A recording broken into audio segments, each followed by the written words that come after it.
Selamat sore Bapak Ibu sekalian, senang sekali kita bertemu kembali di Indonesia Edu Webinars.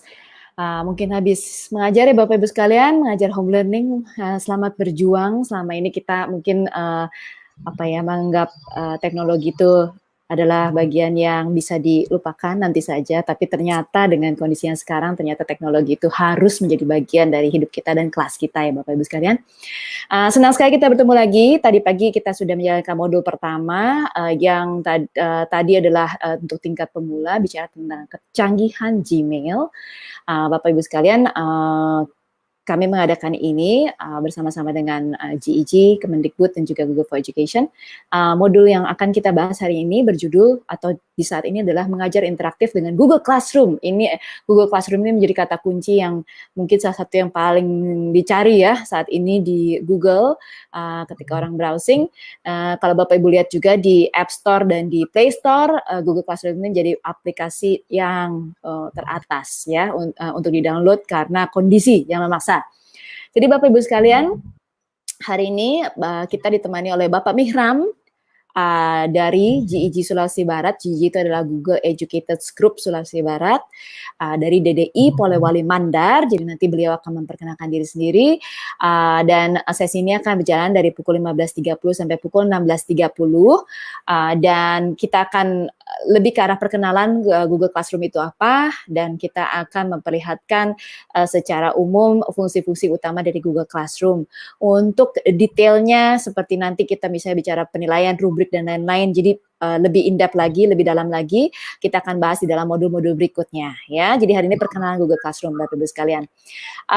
Dan boleh Pak Mirham di slide berikutnya tata tertib webinar kita hari ini. Indonesia Edu Webinars bersama Revo adalah serangkaian webinar yang diadakan secara online dan gratis untuk membantu guru dan orang tua menerapkan strategi pembelajaran jarak jauh dengan menggunakan perangkat Google Suite for Education. Kegiatan ini adalah kolaborasi para pejuang pendidikan seperti kami dan Bapak Ibu sekalian. Pendukung acara ini adalah Revo, saya Pepita, pendiri dari Revo, dan Google Educator Group, salah satunya Pak Mihram di sini, dan Google for Education, dan tentunya Kementerian Pendidikan dan Kebudayaan. Untuk daftar modul dan link untuk join ke sesi bisa dilihat di bit.ly/Indonesia Edu Webinars, dan silakan cek Instagram dan Facebook kami Revo Indonesia dan juga website Guru Berbagi untuk rincian informasinya.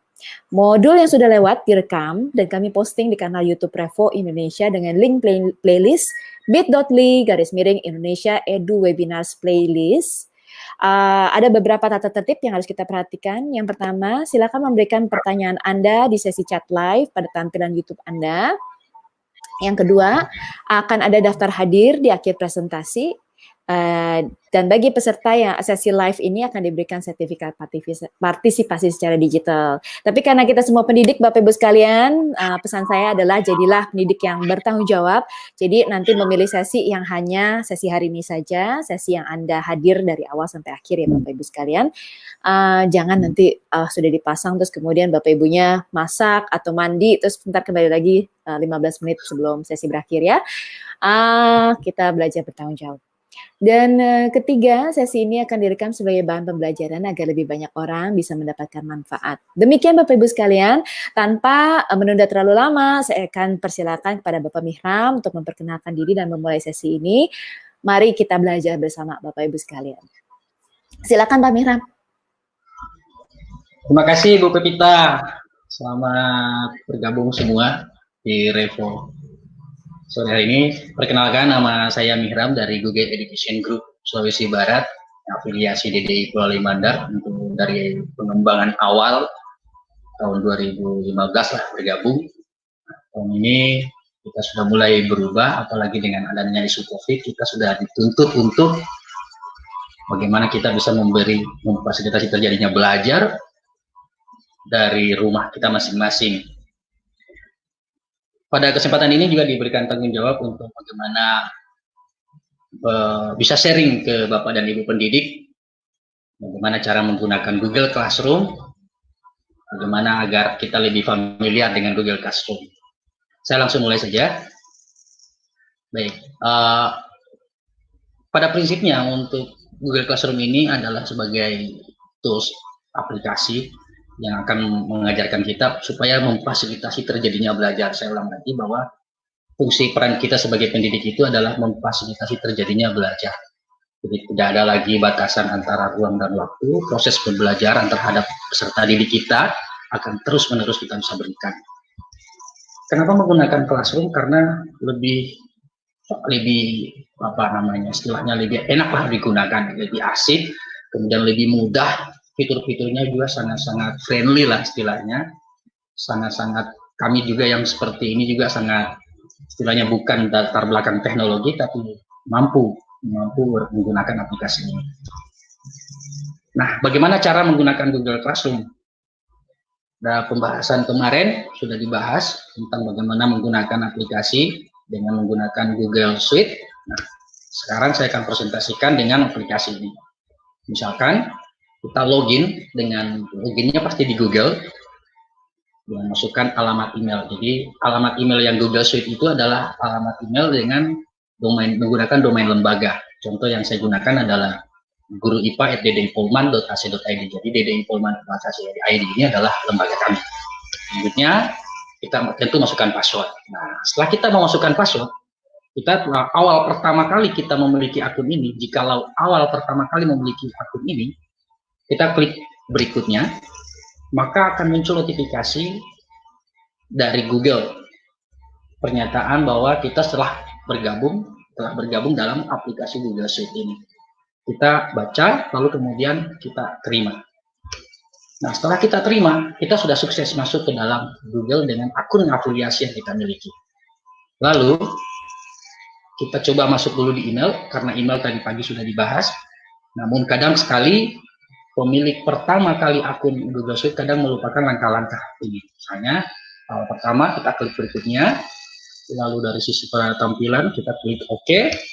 Nah, ada 4 lingkaran yang ada di dalam sini, yaitu proses persiapan dari akun ini. Mulai dari akun dibuat, mempelajari akun, menetapkan tanda tangan, dan mengubah akun G Suite ini. Selanjutnya, masuk di Classroom. Memilih Classroom, ada banyak cara. Yang pertama kita tentu memilih menu yang ada di atas, yang ada di lingkaran atas. Lalu kemudian kita scroll untuk memilih aplikasi dengan logonya Classroom. Atau Bapak Ibu bisa mengetik di atas dengan mengetik alamat classroom.google.com. Jadi Bapak dan Ibu bisa menggunakan dua alternatif ini. Lalu setelah sukses, awal pertama kali Bapak Ibu terdaftar, awal pertama kali akun Bapak Ibu terkoneksi dengan Classroom, akan muncul notifikasi seperti ini. Bahwa di sini Bapak dan Ibu langsung klik lanjutkan.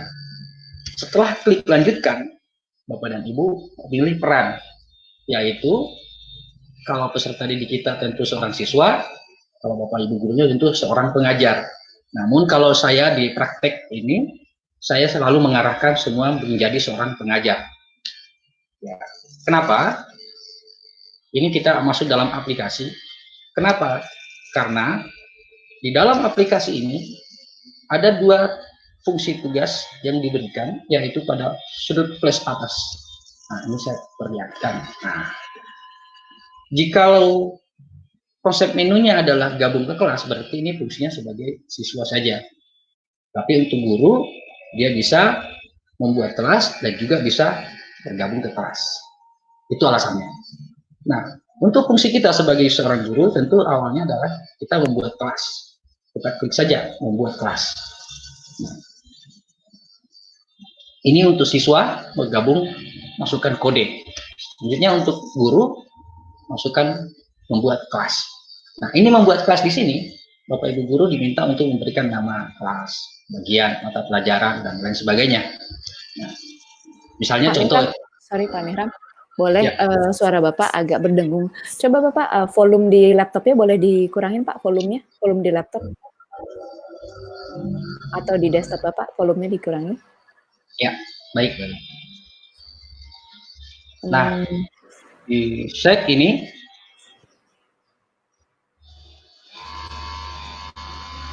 ya, dicek 1, 2 untuk audio, Bu BPK.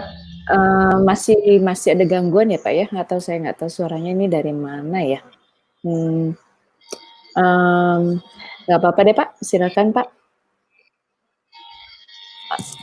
Mic-nya Oke, atau mic-nya Bapak gimana ya? Mic-nya agak jauhan coba dari mulut Bapak, pengaruh nggak ya? cek audio sangat jauh sekali ini. Sangat jauh ya? Atau justru mic-nya justru dideketin ke mulut Bapak? Jadi supaya dia nggak terima dari sekeliling Bapak. Cek audio, cek audio, Masih ada ya suaranya ya? cek audio. Ada device lain yang Bapak bisa matikan volumenya Pak? Tidak ada. Handphone, Sudah device lain? Tidak ada ya? tidak ada lagi. Oke, ya sudah kalau begitu. Ya Pak, silakan Pak. Baik, terima kasih Bu Pepita. Saya teruskan kembali presentasinya sampai di membuat kelas ini. Bapak dan Ibu guru langsung klik saja buat. Bapak dan Ibu langsung klik buat setelah memberikan nama ujian. Ini hanya contoh. Jadi yang wajib diisi hanya bagian nama kelas saja. Nah, kita sudah masuk di dalam classroom yang sudah kita buat tadi. Inilah tampilan dari aplikasi ini. Nah, saya mengarahkan Bapak dan Ibu guru untuk memperhatikan dulu pada posisi pengaturan yang ada di pojok kanan atas. Nah, jadi pengaturan ini. Kita fokus di sana dulu sebelum kita memulai. Apa-apa yang harus kita perhatikan untuk diatur. Yang pertama adalah detail kelas. Detail kelas ini Bapak dan Ibu guru bisa memberikan mulai kembali mengedit apa nama kelasnya yang tadi, kemudian deskripsi kelas. Deskripsi kelas, daya capai, tujuan pembelajaran boleh dituangkan dalam sini. Kemudian bagian kelas, ruangan yang digunakan, ini adalah ada dua dalam mata pelajaran. Pengaturan yang lain adalah pengaturan umum. Nah, berbicara tentang kode kelas. Ada kode kelas, ada forum, ada tugas, dan ada tampilkan item yang dihapus. Lalu, untuk di kode kelas, menunya itu ada tampilkan, apakah kita akan menampilkan kode kelas ini, nyalin apakah kita akan mengcopy kode kelas ini, setel ulang, apakah kita akan reset, merubah, mengganti kembali kode kelas, atau Bapak Ibu memilih menonaktifkan. Menonaktifkan kode kelas apabila jumlah siswa sudah memenuhi, sudah sesuai, maka kita bisa nonaktifkan kelas ini sehingga siswa-siswa yang lain tidak bergabung dalam kelas kita. Forum, di forum ini juga ada 3 pilihan menu. Yang pertama adalah siswa dapat memposting atau memberi komentar. Jadi dalam forum, di menu forum nanti, kalau kita menetapkan bahwa siswa, jika kita sebagai guru ini ya, siswa dapat memposting untuk memberi komentar, atau siswa hanya dapat memberi komentar, atau hanya pengajar yang dapat memposting dan memberi komentar. Itu pengaturan yang lain lagi adalah tugas di kelas. Tugas di kelas ini akan ditampilkan di forum. Apakah kita akan menampilkan tugas itu dengan lampiran dengan plus detailnya, apakah hanya menampilkan notifikasi yang dipadatkan, atau kita menyembunyikan notifikasi tersebut. Berikut lagi adalah tampilkan item yang dihapus. Jadi, apakah ini bisa menampilkan atau tidak menampilkan item-item yang dihapus dalam kelas. Pengaturan yang lain adalah ada tambahan untuk Google Sheet, yaitu berhubung dengan orang tua, terhubung dengan orang tua. Jadi dalam aplikasi ini kita bisa melibatkan orang tua. Dalam sini ada aplikasi bahwa di dalam sini ada pengaturan ringkasan untuk wali. Jadi, apakah kita akan menampilkan ringkasan untuk orang tua atau tidak menampilkan ringkasan pada orang tua. Ini yang baru di Google Sheet, Bapak dan Ibu guru. Penilaian, untuk penilaian sendiri kategorinya ada mulai dari perhitungan nilai keseluruhan, apakah kita akan menampilkan tanpa nilai keseluruhan, atau poin total, atau bobot nilai berdasarkan kategori. Pengaturan yang lain adalah menampilkan atau tidak menampilkan keseluruhan kepada siswa. Yang lain lagi adalah kategori nilai. Untuk di kategori nilai ini, kategori jika kita memilih perhitungan menggunakan keseluruhan, maka kita bisa menggunakan kategori seperti yang saya tampilkan. Atau Bapak Ibu melakukan dengan berdasarkan bobot nilai, maka kategori pembobotannya bisa kita buat seperti ini. Misalkan tugas mandiri 40%, ujian tengah semester 30%, ujian akhir semester 30%. Bapak dan Ibu, setelah kita set semua di pengaturan ini, jangan lupa untuk klik simpan yang ada di pojok kanan atas. Forum. Pada menu forum adalah merupakan jendela untuk melihat semua informasi yang ada dalam kelas. Mulai dari membuat pengumuman, bagaimana Bapak Ibu guru membuat pengumuman terhadap peserta didiknya, kemudian melakukan diskusi, lalu semua penugasan-penugasan akan muncul semua dalam forum. Nah, tugas kelas. Untuk menu di tugas kelas ini merupakan jendela untuk membuat materi, jadi Bapak Ibu bisa menyusun materinya di dalam sini, kemudian melakukan membuat tugas pertanyaan, dan lain sebagainya. Namun yang terbaru di dalam Google Suite ini adalah dengan Classroom ini adalah ada menu topik. Ini yang terbaru ya, sehingga kita dapat mengcluster masing-masing penugasan, masing-masing materi berdasarkan topik yang kita. Nah, menu anggota adalah menu untuk menampilkan semua anggota yang ada, baik siapa pendidiknya maupun siapa siswanya. Kita juga dengan Google Suite, dengan Classroom ini, kita juga bisa menggunakan sistem team teaching. Jadi kita bisa mengundang teman guru yang lain untuk bergabung dalam kelas kita.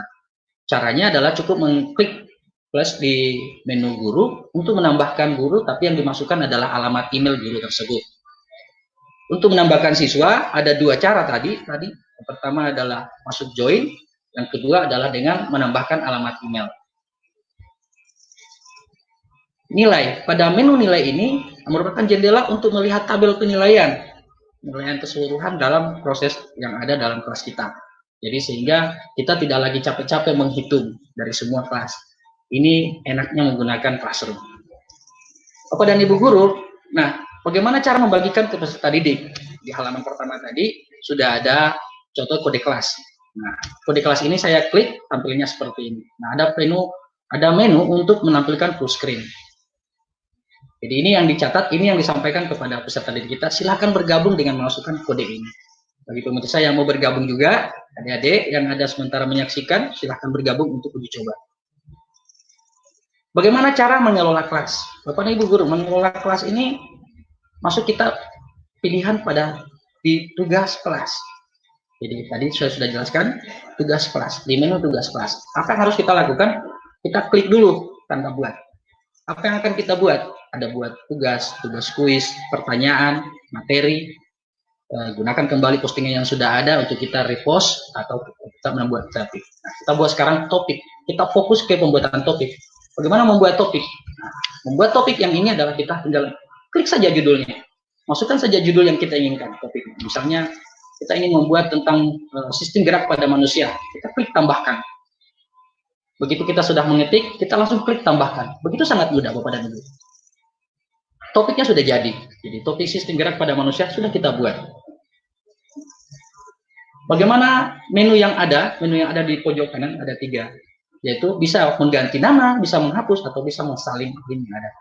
Juga ada menu tambahan, menaikkan atau menurunkan. Walaupun di Google Suite sekarang ini, di Classroom ini kita sudah mengenal drag and drop. Jadi kita bisa narik atas, narik bawah untuk mengatur susunan dari topik-topik maupun materi-materi yang ada.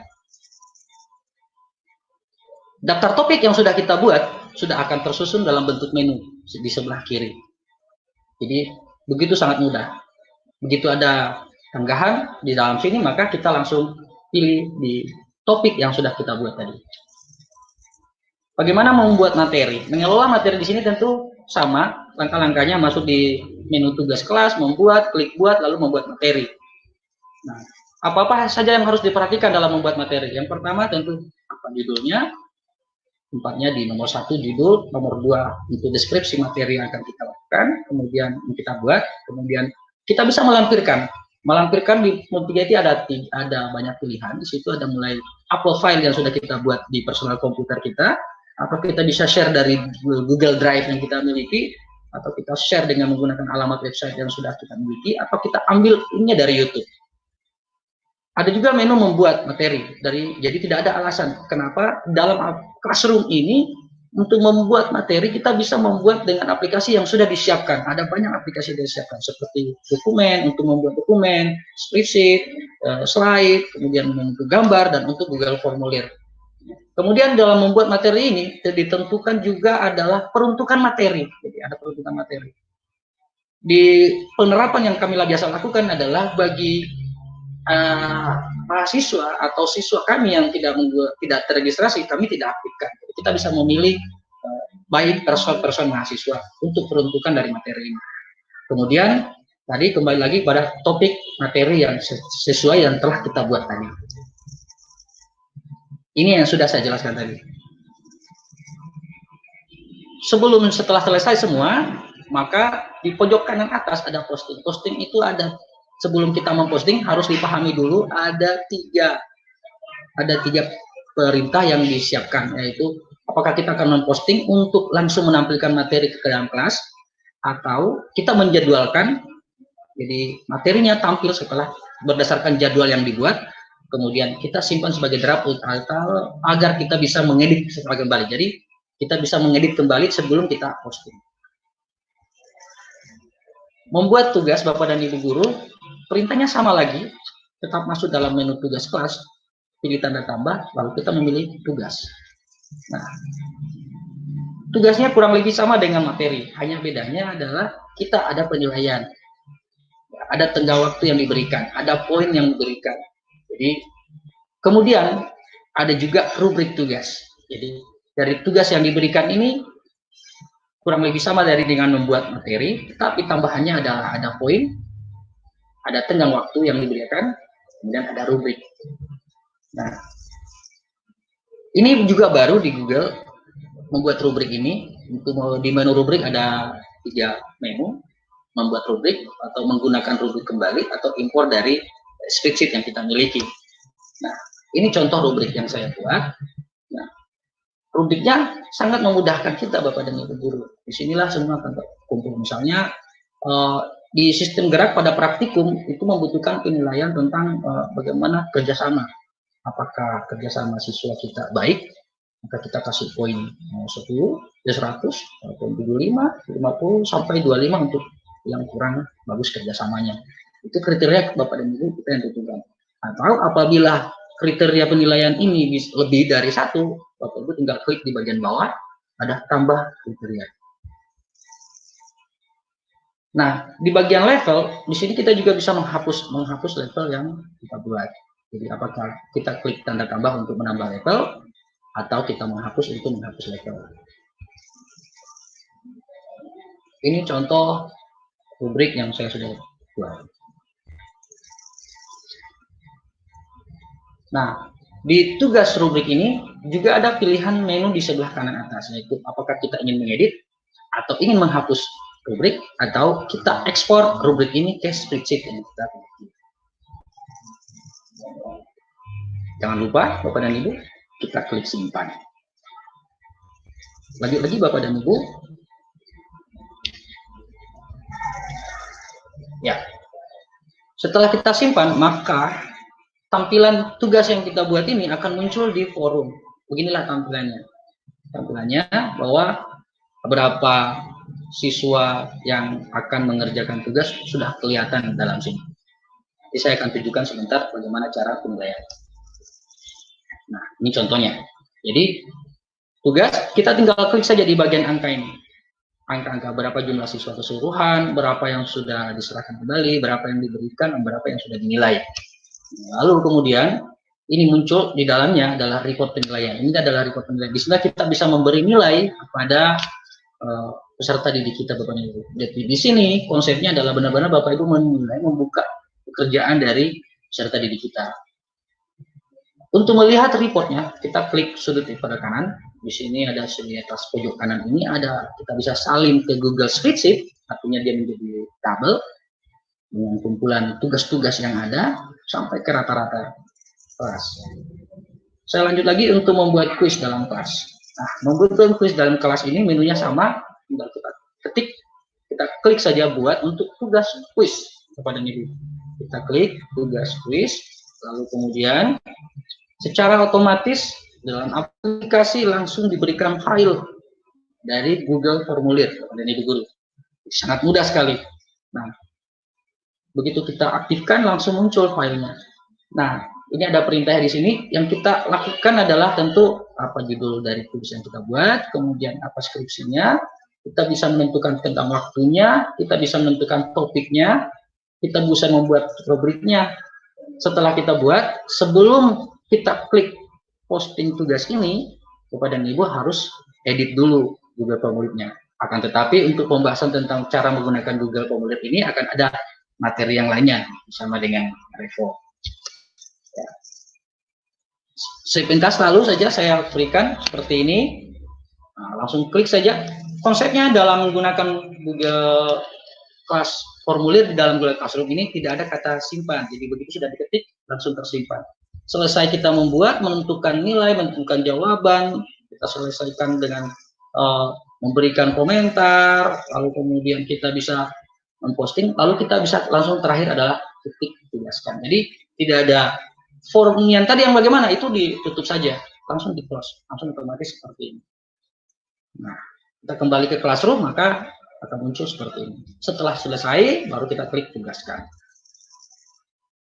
Nah, inilah bentuk dari tugas yang di dalam forum Bapak dan Ibu. Saya rasa itu materi yang bisa saya berikan, Ibu Pepita. Saya kembalikan lagi. Terima kasih.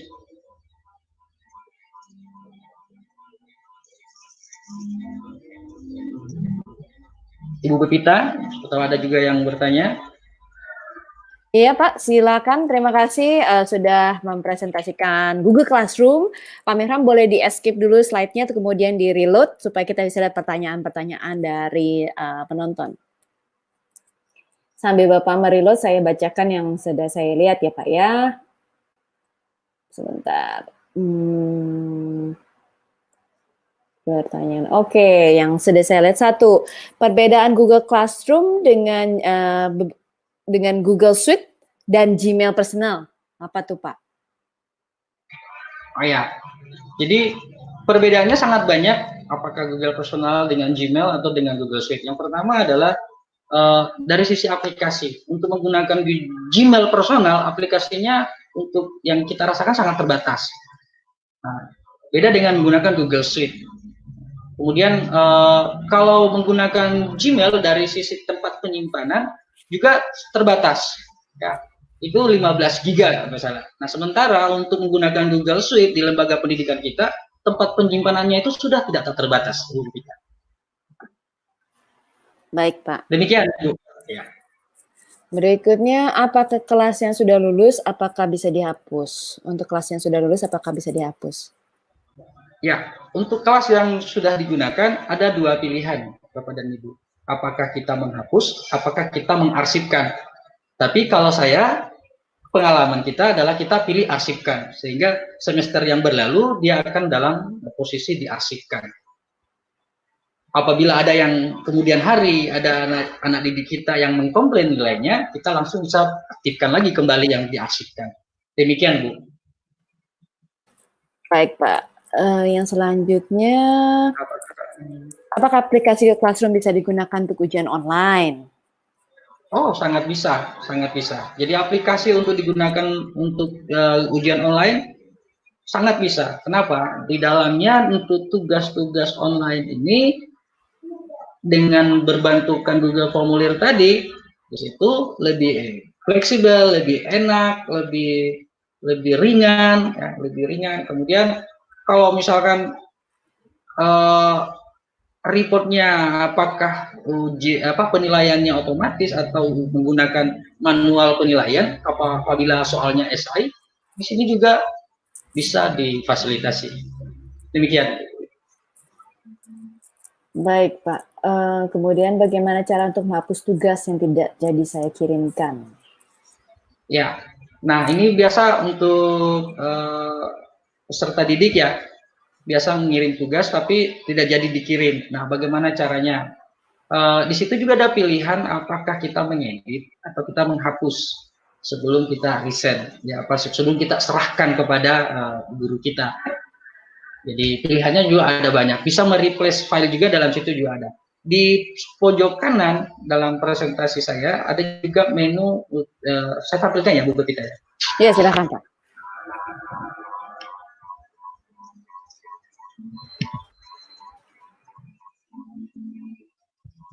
Ya. Jadi setiap kali melampirkan contoh seperti ini melampirkan ada kecil tanda silang ini digunakan untuk menghapus hal-hal yang kita lampirkan. Nah, ini dia. Apa kelihatan Bu Pepita, Bapak dan Ibu? Kelihatan Pak. Iya Pak. Nah, ini dia. Jadi ada tombolnya seperti ini. apakah di sisi siswa ataupun di sisi guru. Apabila ada hal yang ingin ditampilkan, ada tombol menghapus. Demikian Bu Pepita.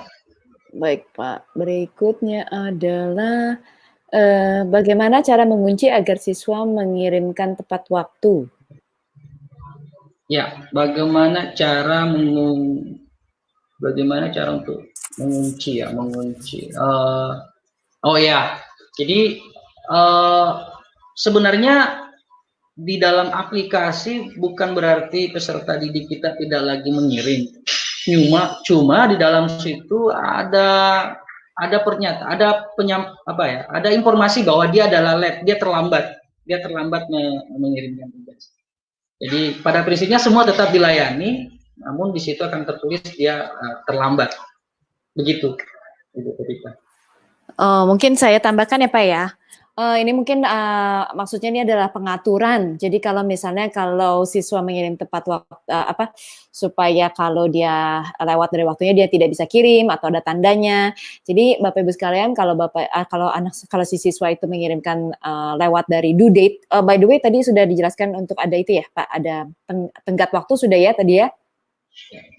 Jadi kalau anak itu mengirimkan lewat dari tenggat waktu, di Google Classroom-nya itu nanti ada tandanya. Jadi kalau Pak Mihra mungkin ada contohnya nggak Pak? Jadi ada tulisannya gitu. Jadi kalau dia lewat kan ada tulisannya tuh late atau apa gitu. Jadi ada contohnya nggak Bapak? Kalau ada contohnya bisa dicontoh, boleh dikasih lihat Pak. Saya coba buka dulu. Ya. Sembari saya jelaskan ya. Jadi karena tadi ada fungsi untuk memberikan tenggat waktu, jadi kalau ketika siswa itu mengumpulkan dan dia lewat dari tenggat waktunya di Google Classroom itu akan terlihat dia mengumpulkan lewat dari tenggat waktu gitu. Jadi dia bukannya tidak bisa mengirimkan, dia tetap bisa mengirimkan, cuma sebagai guru kita bisa melihat dia mengirimkan lewat dari tenggat waktunya gitu. Dan mungkin itu bisa jadi faktor untuk misalnya mengurangi nilai atau misalnya setiap siswa yang mengirimkan lewat dari jam tertentu ya mereka tidak bisa dinilai lagi misalnya seperti itu. Tapi justru karena dia jejak digital itu nggak bisa dibohongin gitu loh Bapak Ibu, malah lebih teliti lagi daripada kalau mereka harus submit secara manual. Kalau manual kan misalnya dia kumpulkan pakai printan atau apa kan dia bisa bilang enggak kok Bu, Ibu aja yang nggak lihat kemarin tapi saya udah taruh di meja Ibu. Nah kalau pakai jejak digital sudah nggak bisa lagi gitu. Jadi dia terlihat dengan jelas kapan dia mengumpulkan. Ada contohnya Pak? Oh iya, untuk yang telat ini tidak ada Bu Pepita. Oh tidak ada ya, oke. Yang tidak menyerahkan tugas saja yang ada. Boleh coba dikasih lihat Pak, seperti apa Pak? Saya tunjukkan bentuknya.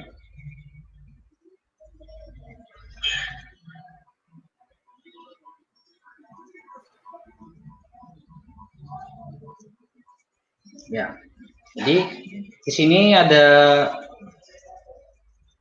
petunjuknya hanya seperti ini. Jadi Pak belum screen share Pak. Halo? Yes, bisa belum? Ya oke, sudah lihat. Nah, jadi bentuknya seperti ini. Bapak dan Ibu, kita hanya bisa melihat, sangat bisa melihat, memantau ya perkembangan peserta didik kita di sini. Siapa yang bekerja, lampirannya seperti apa. Jadi, nah kelihatan seperti ini saya coba buka. Dari sini kita bisa buka bahwa apa ya? Nah, dari sini, di sini ada kata tidak ada ini. Jadi status dari siswa itu. Nah, ini contoh tugasnya ya. Contoh tugasnya di sini. Jadi pernyataannya hanya seperti ini Bapak dan Ibu. Tapi kalau setelah kita membuka tugas ini, kita bisa juga langsung memberikan penilaian di lembar sini, lalu kemudian kita mengembalikan ke peserta didiknya. Contoh saya kasih nilai 86, nah lalu kemudian saya klik kembalikan, nah, lalu saya klik lagi kembalikan kepada peserta didiknya. Seperti itu. Demikian Bu Pepita. Baik Pak, terima kasih. Pertanyaan berikutnya adalah apa tadi? Berikutnya adalah apakah kode kelas dapat kita custom atau kita bisa edit? Kode kelas bisa kode kelas tidak bisa di custom ya Bapak dan Ibu. Tetapi bisa di reset saja, diganti saja seperti itu. Oke. Jadi untuk Ya, kode kelasnya. ya, baik. Yang berikutnya bagaimana kalau kita akan mengundang guru lain ke kelas kita? Nah, contoh saya akan contohkan di presentasi saya ini bagaimana supaya saya mencoba mengundang salah satu teman guru di dalam kelas ini. Saya klik menu tambah. Setelah kita klik tambah, lalu pilih undang pengajar. Ada pilihan undang pengajar di sini Bapak dan Ibu. Tinggal kita klik. Misalkan saya undang satu teman pengajar, misalnya adalah ini. Nah, ini dia, saya tinggal undang.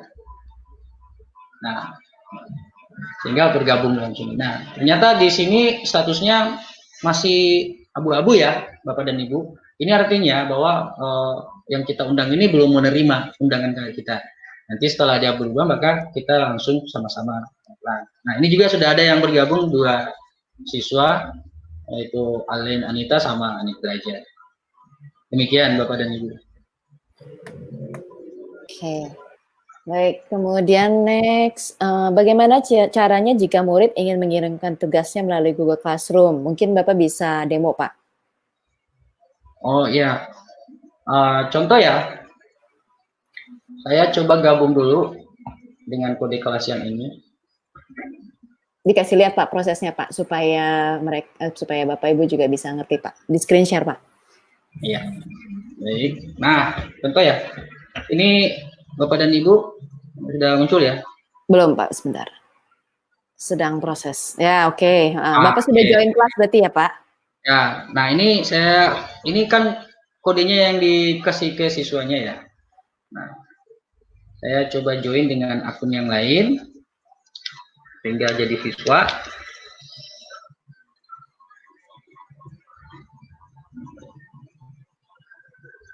Oke, saya pilih passwordnya. Kemudian saya gabung dulu.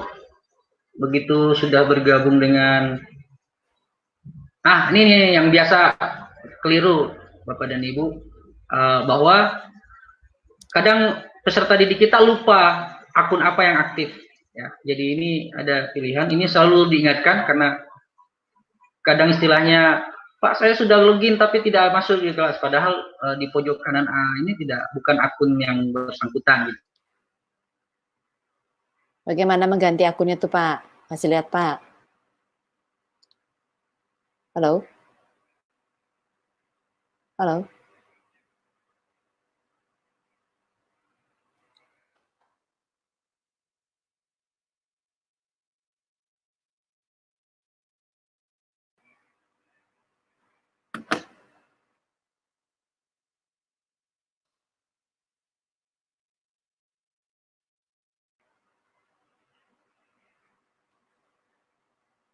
Halo Pak? Oke. Pak Mihramnya putus ya? Oke, baik nggak apa-apa. Don't worry, saya bisa jawab. Jadi tadi kita pertanyaannya masuk. Pak Mihram sudah join lagi? Belum? Ya, sudah Oh join. sudah, oke ya baik. Pak Mihram silakan Pak Mihram. Tadi Halo, kita mau sudah ya? memperlihatkan bagaimana. Halo Pak, bisa dengar Pak? Iya Pak, bisa dengar Ya, Pak? bisa di handle dulu Bapak Pita, karena ini nggak bermasalah Oh jadinya. bisa. Nah, Oke, nggak apa-apa Pak. Jadi kita ingin memperlihatkan bagaimana murid mengirimkan tugas ya. Sebentar. Sebentar. Classroom.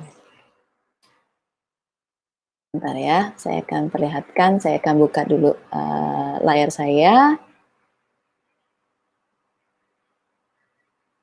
Share screen.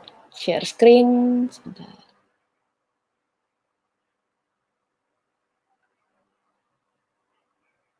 Baik, saya share screen seperti yang tadi Pak Mihram katakan sebelum ini, tergantung dari berapa akun yang kita miliki. Kalau Bapak Ibu lihat ini saya ada Classroom, tapi ini adalah akun dari Gmail pribadi saya. Jadi ini kelasnya bahkan dari kelas anak saya sebagai murid ya. Jadi mungkin juga bagus sebagai contoh karena saya jadi dianggap murid di kelas ini. Saya buka kelasnya. Sebentar. Jadi kalau misalnya ada tugas, misalnya dia diberikan tugas di classwork ya, terus kemudian saya mau mengirimkan, oh tapi di sini tidak ada yang disuruh mengirimkan kembali ya. Oke, sebentar. Oke, iya, di sini tidak ada yang bisa disuruh mengirimkan kembali. Biasanya Bapak Ibu, kalau nanti di tugas anak-anak itu, kita bisa cek dari classwork, terus kemudian kan ada tugasnya dan kemudian ada due date-nya ya. Nah, ini kan saya tunjuk lewat pakai panah saya. Dan biasanya nanti di situ anak-anak bisa memilih ketika dia klik itu kemudian dia bisa memilih apakah dia akan mengopi si file itu atau bagaimana, itu tergantung dari ketika gurunya men-set assignment-nya. Kemudian biasanya nanti dari situ juga dia bisa pilih bisa submit langsung dari situ. Karena saya memang bukan guru, jadi saya sebentar saya cari contoh dulu ya, saya pikir dulu ya. Coba saya Pak Mihra lakukan, saya mau mengubah akun saya ke akun yang lain. Jadi saya klik profil saya, kemudian saya klik akun saya yang lain, saya buka. Coba kita lihat ya. Dan saya juga akan membuka akun satu lagi. Mungkin di sini ada akun di mana saya bisa jadi guru. Sebentar. Oke, saya jadi guru di sini. Saya ada yang jadi murid nggak ya? Oke, tidak ada. Sebentar, saya cek dulu. Accept. Bentar. Mungkin nih Pak Steven yang ada contoh-contoh yang ini ya, mengajar ya. Sebentar, saya soalnya tidak ada contoh mengajar. Turn in assignment. Bapak Ibu, tadi kan saya bilang ya ini yang sekalian saya kasih tunjuk. Jadi kalau sebagai guru, ini kalau ada assignment, kita bisa lihat nih Bapak Ibu sekalian, ada berapa yang sudah dikembalikan oleh siswa. Jadi turn in itu adalah berapa yang dikumpulkan dan berapa yang belum mengumpulkan. Nanti biasanya statusnya di sini nih, ada statusnya juga apakah dia telat atau enggak. Gitu ya Bapak Ibu sekalian. Kemudian ini semua saya set menjadi guru soalnya. Sebentar. Mau tahu. Oke, gini, kita jawab dulu yang lain, kita tunggu Pak Steven untuk join kita. Pak Steven ada contoh-contohnya. Saya jawab dulu pertanyaan yang lain ya. Kemudian bagaimana cara mengelola notifikasi Classroom yang masuk di email?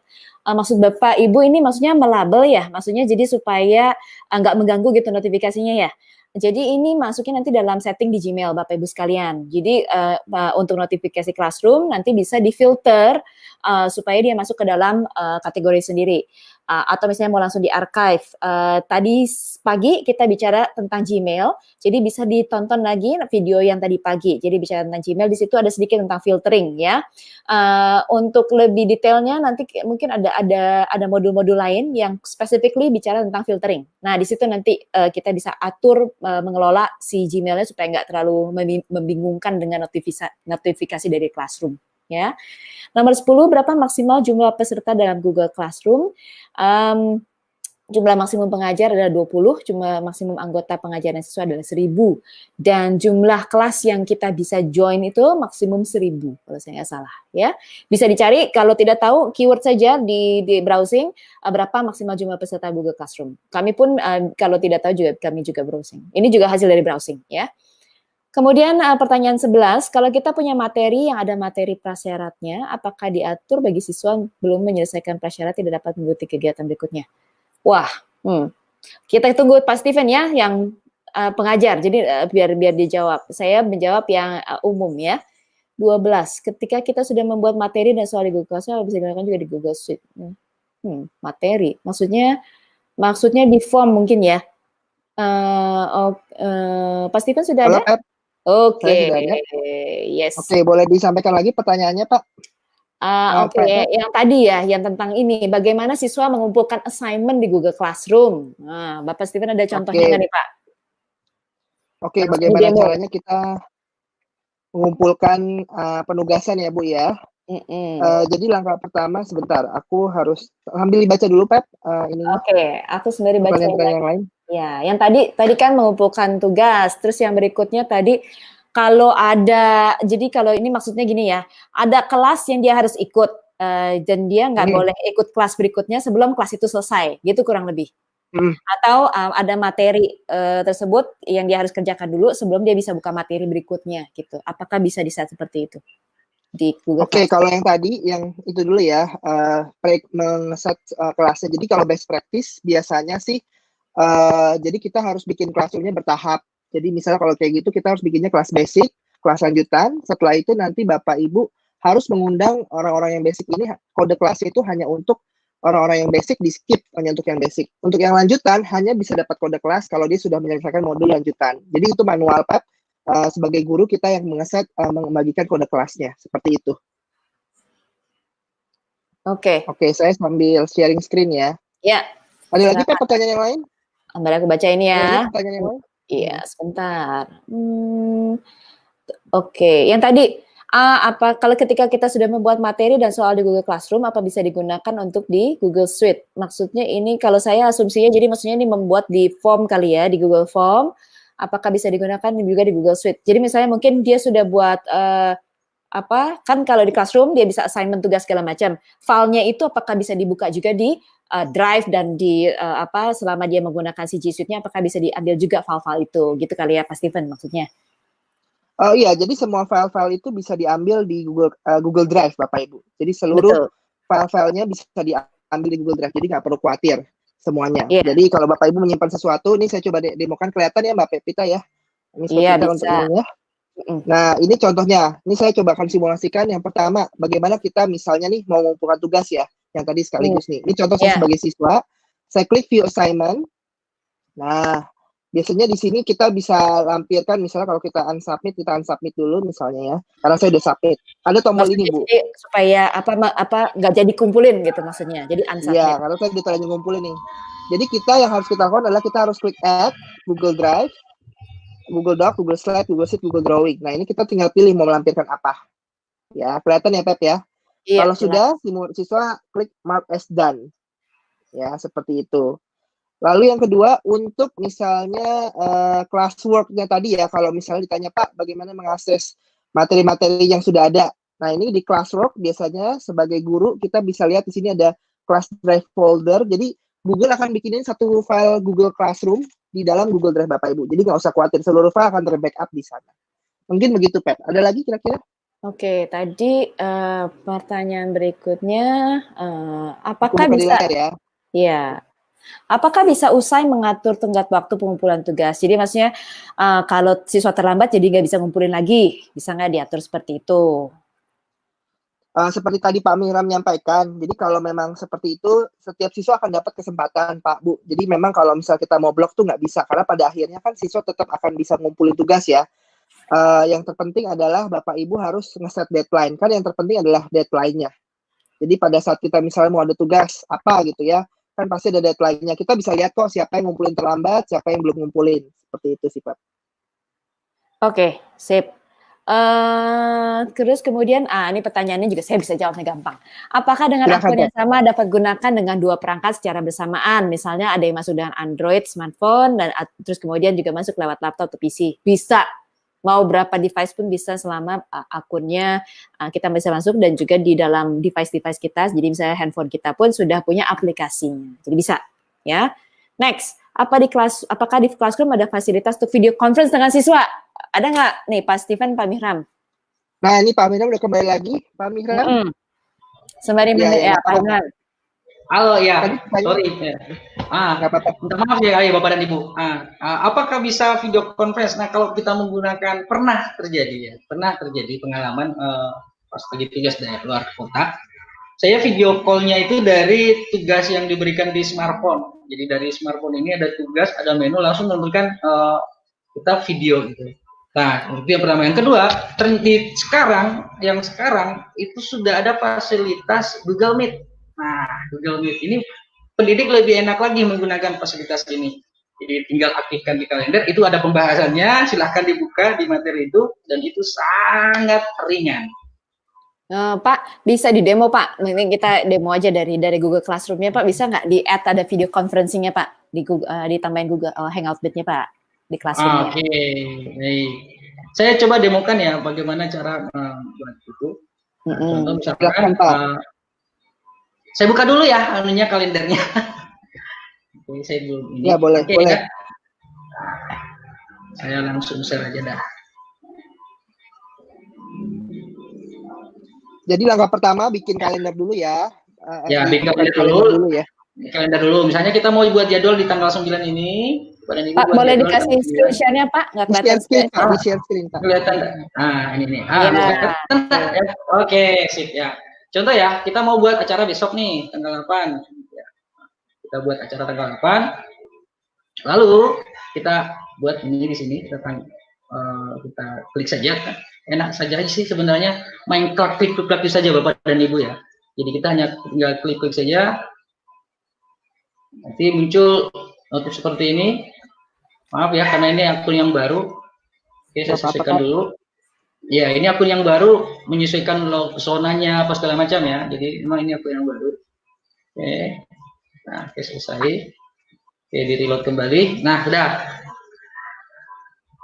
Nah, misalkan besok saya mau buat jadwal di jam berapa itu ya, misalnya jam 2 siang. Misalnya. Nah, tinggal kita klik, kita kasih titelnya apa. Misalkan belajar. Oke. Kelihatan ya, setelah kita tentukan tanggal berapa, jam berapa kita buat, lalu kita lampirkan ini ke dalam kalender ini untuk semua siswa yang ada di dalam classroom yang kita miliki ini akan mendapatkan notifikasi ini. Nah, ini Bapak Ibu. Ini otomatis ada ya Pak ya? Kalau ini otomatis ada. Ya, langsung dia ada pilihan. Ya, jadi more option-nya sebenarnya di sini ya. Ada pilihan di more option-nya juga. Di mana lokasinya. Nah, ini dia nih video conference-nya Bapak dan Ibu. Tinggal kita klik menu di sini. Nah, ini ya. Nah, Hangout, tag. Nah, jadi inilah yang kita buat. Lalu kita save. Nah, kalau Bapak dan Ibu menggunakan ruangan tersendiri, nah ini juga semuanya berfungsi juga sih buat operator yang ada di sekolah ya. Fungsi pemanfaatan ruangan, siapa yang menggunakan aula, siapa yang menggunakan lab komputer, nah di sini bisa diatur di sini Bapak dan Ibu. Lalu kan kita menggunakan classroom Pak, kita konteksnya. Ya lah, ya dari classroom ini kita copy Bapak dan Ibu, jadi ini kita salin. Nah Bapak dan Ibu bisa salin ini bisa disalin, ya. Lalu kita save. Ya, misalnya Bapak dan Ibu.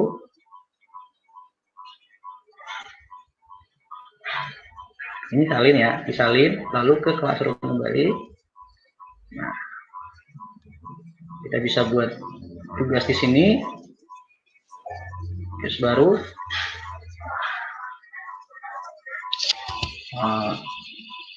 Belajar online. Kedua, kita lampirkan adalah linknya, lalu kita paste. Lalu tambahkan, kemudian kita tuliskan. Nah, seperti itu. Jadi bisa ya membuat video meeting di dalam Google Classroom. Thank you. Next, Pep, ada lagi pertanyaannya? Pertanyaan berikutnya, apakah perbedaan antara Google Classroom dengan Google Formulir? Gimana Pak Mihram? Google Classroom untuk perbedaannya ya? Ya beda lah ya pasti. Ya beda. Ini hal yang berbeda. Ya, jadi Google Classroom itu aplikasi sendiri, Google Formulir itu aplikasi sendiri, fungsinya juga berbeda. Google Classroom itu adalah kelas aplikasi Google sebetulnya yang untuk memampukan guru membuat kelas virtual, sedangkan Google Formulir itu adalah aplikasi Google untuk bantu guru bikin formulir. Formulir itu bisa untuk survei, bisa untuk kuis, bisa bentuk apalagi ya jajak pendapat. Jadi itu dua aplikasi yang berbeda. Jadi tidak ada mirip-mirip, memang berbeda. Google Formulir bisa digunakan di dalam Google Classroom. Jadi memang bedanya Google Classroom itu dengan banyak LMS lain. Kalau Bapak Ibu untuk membantu supaya nggak bingung ya. LMS itu adalah Learning Management System. Jadi ada banyak Learning Management System di luaran macam. Saya kasih contohnya, bukan berarti saya pendukung brand tertentu, tapi ini contoh-contohnya LMS itu misalnya kayak Moodle, kayak Edmodo, ada Blackboard, ada apa namanya? Manage back dan lain-lain, itu semua disebutnya learning management system. Google Classroom itu tidak disebut sebagai learning management system. Google Classroom itu adalah sebuah aplikasi yang memampukan guru untuk bisa mengatur kelasnya secara virtual. Tapi dia tidak bisa berdiri sendiri. Dia justru membutuhkan si Google aplikasi yang lainnya, seperti misalnya tadi kalender, seperti Hangout Meet, seperti Gmail karena dia akan kasih notifikasinya ke Gmail. Seperti juga misalnya dia akan butuh si Google Formulir, si Google Docs. Dia membutuhkan aplikasi-aplikasi ini untuk menjadi powerful. Justru karena dia tidak bisa berdiri sendiri dan membutuhkan aplikasi-aplikasi ini, jadi Google Classroom itu malah jadi powerful. Karena ketika kita bicara Google Classroom, bukan bicara satu aplikasi, tapi bicara kerobotan ini bisa dibilang nih rame-rame kolaborasi dari aplikasi-aplikasi yang ada di dalam Google Suite di dalam Google Classroom. Gitu. Jadi untuk bantu Bapak Ibu supaya nggak bingung. Ya. Next pertanyaannya, bagaimana cara mengarsipkan kelas? Silakan Pak. Itu Pak. Bagaimana cara mengarsipkan kelas ya? Saya coba presentasikan saja ya dari akun yang saya miliki. Ya. Oke. Nah, kelihatan ya Bapak dan Ibu ya. Oke, contoh misalnya saya masuk ke dalam sini, lalu kemudian di bagian halaman depan ini, kita bisa langsung klik arsipkan kelas. Contoh,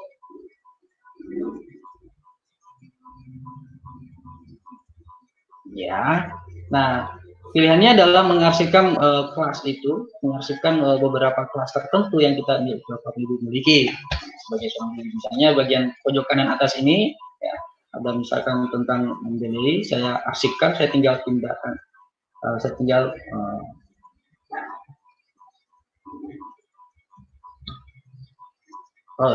maaf ya.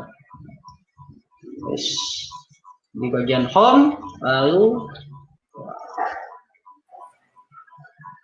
seperti ini. Oh, ini jadi siswa.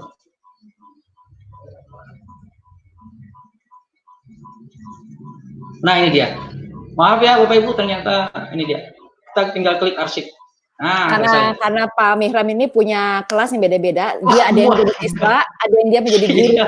Yang dia diarsipkan, yang bisa dihasilkan hanya ketika Pak Mihram jadi guru. Kalau dia jadi siswa, dia nggak bisa mengarsipkan kelas. Ya, jadi bisa bedanya ya. Kemudian next, ini waktunya tinggal 3 menit lagi Bapak Ibu. Ini pertanyaan terakhir, kemudian kita tutup. Menarik sekali ya. Mengapa ketika siswa mengunggah file berupa foto video terkadang banyak mengalami kendala? Oke. Mungkin supaya cepat aja saya jawab ya. Bapak Ibu, kalau di Google Classroom, sistemnya itu kayak yang direkomendasi bukan untuk bukan untuk mengunggah. Jadi bukan untuk mengunggah sebuah attachment atau sebuah file foto video ya.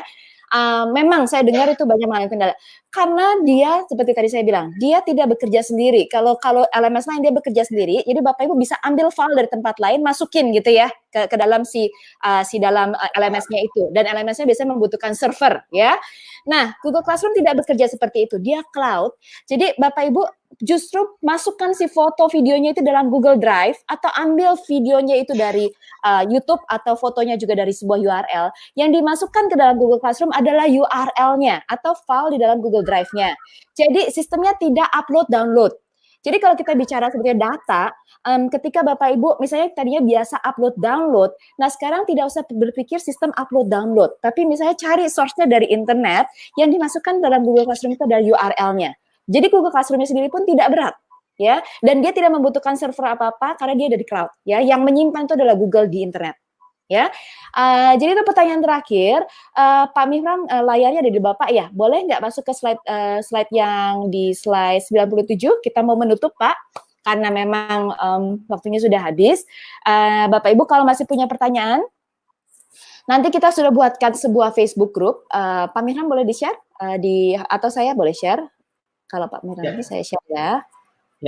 Sebentar. Jadi Bapak Ibu sekalian, jangan khawatir kalau masih ada pertanyaan, kita buatkan sebuah Facebook group. Facebook group ini tertutup, bisa dilihat di laman di laman Facebooknya Revo Indonesia. Kami buatkan untuk Bapak Ibu yang masih punya pertanyaan. Share screen-nya sudah terlihat belum? Sudah terlihat? Oke, ya. Silakan mengisi daftar peserta, daftar hadir untuk mendapatkan sertifikat partisipasi. Kemudian Facebook grupnya seperti yang tadi sudah saya katakan ada di laman Facebook Revo Indonesia atau bit.ly/Indonesia Edu Webinars Group. Dan saya ingin menutup Indonesia Edu Webinars bersama Revo adalah kolaborasi para pejuang pendidikan seperti kami dan Bapak Ibu sekalian.